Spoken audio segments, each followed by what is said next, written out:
பொதுக்காலம் 4வது வாரம், பிப்ரவரி மாதம் 2ஆம் தேதி, ஞாயிற்றுக்கிழமை. நற்செய்தி வாசகம். புனித லூக்கா எழுதிய நற்செய்தியிலிருந்து வாசகம். அதிகாரம் 2, இறை வார்த்தைகள் 22 முதல் 40 முடிய.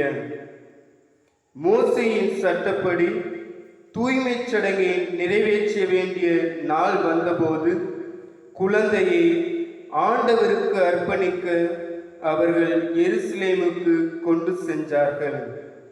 ஏனெனில் ஆண் தலைப்பேறு அனைத்தும் ஆண்டவருக்கு அர்ப்பணிக்கப்படும் என்று அவருடைய திருச்சட்டத்தில் எழுதியுள்ளது. அச்சட்டத்தில் கூறியுள்ளவாறு 2 மாடப்புறாக்கள் அல்லது 2 புறா குஞ்சுகளை அவர்கள் பலியாக கொடுக்க வேண்டியிருந்தது. அப்போது எருசலேமில் சிமியோன் என்னும் ஒருவர் இருந்தார். அவர் நேர்மையானவர், இறைப்பற்று கொண்டவர், இஸ்ரேலுக்கு வாக்களிக்கப்பட்ட ஆறுதலை எதிர்பார்த்திருந்தவர். தூய ஆவியை அவர் பெற்றிருந்தார். ஆண்டவருடைய மெசியாவை காணும் முன் அவர் சாகப் போவதில்லை என்று தூய ஆவியால் உணர்த்தப்பட்டிருந்தார். அந்த ஆவியின் தூண்டுதலால் அவர் கோவிலுக்கு வந்திருந்தார். திருச்சட்ட வழக்கத்திற்கு ஏற்ப செய்ய வேண்டியதை குழந்தை இயேசுவுக்கு செய்து முடிக்க பெற்றோர் அதனை உள்ளே கொண்டு வந்தபோது சிமியோன் குழந்தையை கையில் ஏந்தி கடவுளை போற்றி, ஆண்டவரே, உமது சொற்படி அடியான் என்னை இப்போது அமைதியுடன் போகச் செய்கிறீர். ஏனெனில் மக்கள் அனைவரும் காணுமாறு நீர் ஏற்பாடு செய்துள்ள உமது மீட்பை என் கண்கள் கண்டுகொண்டன. இம்மீட்பை பிற இனத்தாருக்கு வெளிப்பாடு அருளும் ஒளி. இதுவே மக்களாகிய இஸ்ரேலுக்கு பெருமை என்றார்.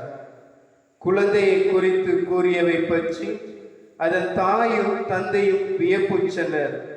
சிமியோன் அவர்களுக்கு ஆசி கூறி அதன் தாயாகிய மரியாவை நோக்கி, இதோ, இக்குழந்தை இஸ்ரேல் மக்களுள் பலரின் வீழ்ச்சிக்கும் எழுச்சிக்கும் காரணமாக இருக்கும், எதிர்க்கப்படும் அடையாளமாகவும் இருக்கும். இவ்வாறு பலருடைய மறைவான எண்ணங்கள் வெளிப்படும். உமது உள்ளத்தையும் ஒரு வாள் ஊடுருவி பாயும் என்றார். ஆசோர் குலத்தை சேர்ந்த பானுவேலின் மகளாகிய அன்னா என்னும் இறைவாக்கினர் ஒருவர் இருந்தார். அவர் வயது முதிர்ந்தவர்.